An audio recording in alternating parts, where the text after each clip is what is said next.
La Llorona, Episode 6, The Cry Upon the Water. The silver moon cast a thin veil over the river, making its surface glimmer like a giant mirror. That night, no one in the village could sleep. The mysterious deaths had multiplied, and fear crept into every corner. Doors were bolted shut, charms hung above doorways, and whispered prayers filled the air as the wind whistled through cracks. Yet nothing could silence the sorrowful cries that echoed each night. Diego, the village priest, had always been steadfast, never believing in superstition, but when he witnessed little Luis known across the village for his mischief found, drowned in the reeds one quiet night, his faith faltered. Luis had not even gone near the river, yet his body was discovered with eyes wide open, as if fixed on some final terror. On his cheeks lingered traces of salt water, not just river water, but as though marked by a woman's tears.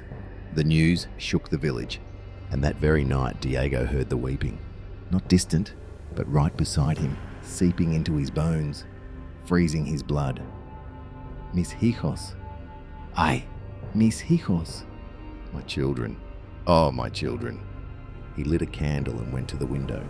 Across the fields, a pale figure floated, hair hanging wet, a soaked white gown dripping water into the soil.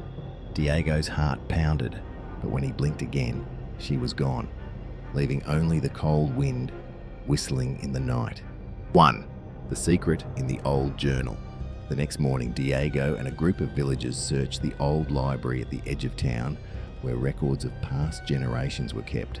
Beneath layers of dust, they discovered a journal belonging to a woman named Isabella, who had lived more than a century ago.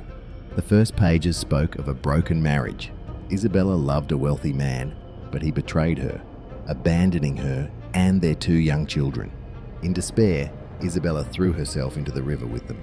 The current carried the children away, but left her alive in agony. Driven mad, she vanished one night beneath the moonlight. The final pages were scrawled, ink smeared and blurred. If God will not forgive me, then I shall forever seek my children upon this river. Diego trembled as he read. Isabella's grief was the root of La Llorona, the eternal cry of a mother searching for her lost children. But why, after more than a century, had the tragedies begun anew? 2. The widening curse. That evening, Diego led a prayer by the river. He erected a large cross, surrounded it with candles and flowers, and prayed for the tormented soul to find peace. Villagers gathered with rosaries, whispering prayers. At first, all was calm. But as the candles burned low, the river stirred violently, though no wind blew. A cry rose, so mournful that many collapsed to their knees. From the water emerged a pale figure, drifting toward the shore. Her wet hair veiled her hollow face, eyes empty as bottomless pits. Give my children back to me. The voice was both sobbing and wind, freezing Diego's blood. The villagers fled in panic, but Diego remained, clutching his cross. Trembling, he raised it high and shouted, "In the name of God, find peace. Do not bring more suffering to the innocent." But the figure screamed louder, waves crashing wildly. A cold hand reached out, nearly touching him, until the cross flared with sudden light. La Llorona shrieked, staggered back, and dissolved into the mist. Diego collapsed, drenched in cold sweat.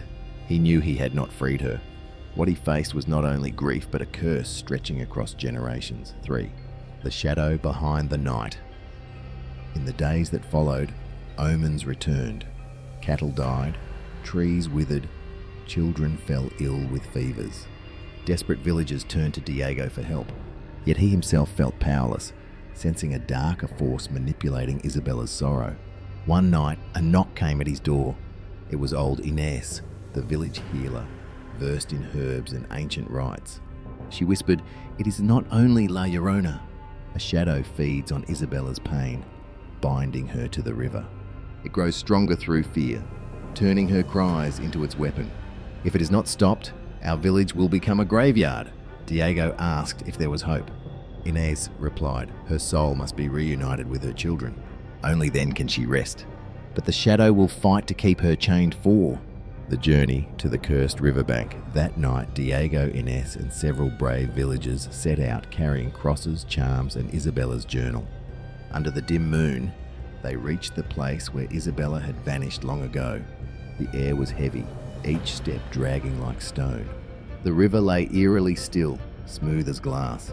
Then came the cries, and shapes appeared, white phantoms of children, thin and hollow-eyed, running along the shore, their laughter mingling with sobs. Diego realised they were the souls of countless children claimed over generations. The curse bound not only Isabella, but all of them. Inés scattered herbs, chanting incantations. Diego planted the cross into the earth and prayed aloud. The river churned, winds howled, and La Llorona appeared, her eyes blazing red. "Give them back to me," she screamed. Diego shouted, "Be with them! Go with your children in peace." Light burst from the cross, flooding the river. The children's spirits dissolved into her, until Isabella herself appeared, serene at last, cradling her two children. A smile touched her lips before all three faded into the moonlit mist. 5. But the darkness was not over. The group collapsed, believing it was done. But the river still boiled. A deep laugh rumbled, not hers, but something else. "Did you think you had won, priest?" From the depths rose a massive shadow, its form shifting, eyes burning like coals. This was the entity Inés had warned of, the one that had twisted Isabella's sorrow, feeding on terror. It had not vanished with her, but now stood revealed, stronger than ever. Diego realised in horror, freeing Isabella was only the beginning. The true battle still lay ahead.